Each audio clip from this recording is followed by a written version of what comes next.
For everything good, there must be something bad. In today's episode, we're going to discuss what was good about Star Wars Episode 6, Return of the Jedi.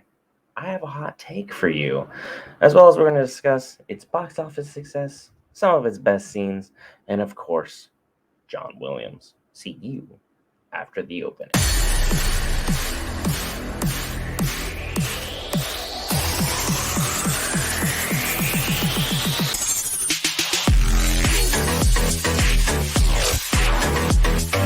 Hey guys, Brent here, back for Geek here to do another breakdown of Star Wars Episode 6, Return of the Jedi. If you smash that subscribe button, you know we've been covering everything from Hobbit, Lord of the Rings, Rings of Power, and we've worked our way through Star Wars. Once we finish with Return of the Jedi, we'll be going on to the sequels, which we all know I'll have a field day discussing when we get there. Be sure to hit that subscribe button or leave your thoughts in the comments below so you can find us later on to see those videos when they do happen. They're dropping every single week. But look, Return of the Jedi may not be as beloved as most people remember it as. After Empire, the bar was set pretty high, and unfortunately, most fans don't feel Return of the Jedi is one of the better films of the original trilogy. Most people, in fact, would say that it is the weakest of the originals. Me, however, this is my personal favorite of the original trilogy. I remember as a child being so worked up when the Twi'lek dancer gets dropped into the Rancor pit that I stormed out of the living room that we were watching this family feature film in because I was just so upset because I had seen the bad guys win or absolutely capture someone and destroy them in this manner. It was one of the more shocking moments from my childhood. I remember being so worked up about it. I was in my room for 3 hours, ticked off that the bad guys could win. And Return of the Jedi, for me, provided a sense of realism at a time where Star Wars kind of was imbalanced in the sense that the good guys really always won, even when they should not have. And as an adult, you can make that astute analysis. As a child, the good guys always win. It's what we've been taught from birth. It makes perfect sense. So for me to be seeing even just a simple dancer being murdered, well, it just didn't work for me.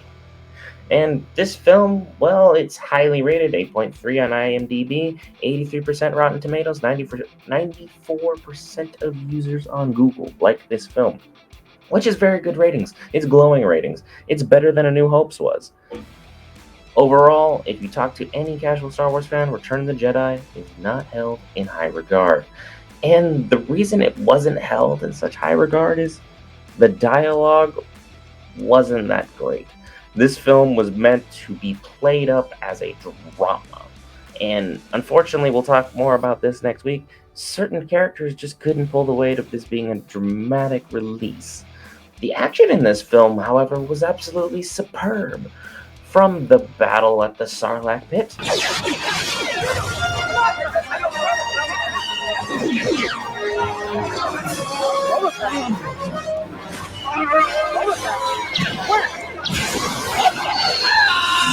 to the battle that we had over the moon of Endor with the Death Star number 2 being obliterated.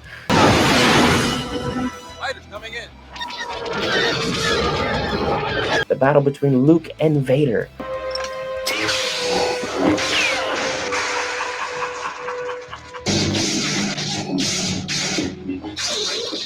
The Ewoks versus the Stormtroopers. There was battles galore throughout this film, and if you are here for sci-fi action, boy, is this the film for you. And the box office reflected that. Many people came out to see this film and had a $340 million term of profit.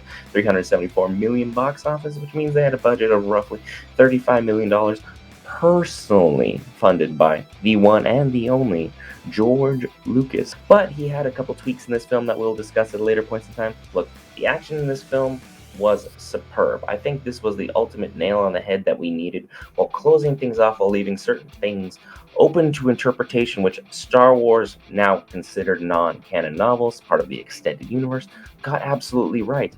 They nailed what I believe should have happened after this battle. But we're not here to talk about the extended universe. we're not there quite yet. Be sure to leave your thoughts in the comments if that's something you would want me to start discussing, because we spend so much time discussing what is canon in Star Wars, discussing what is considered non-canon.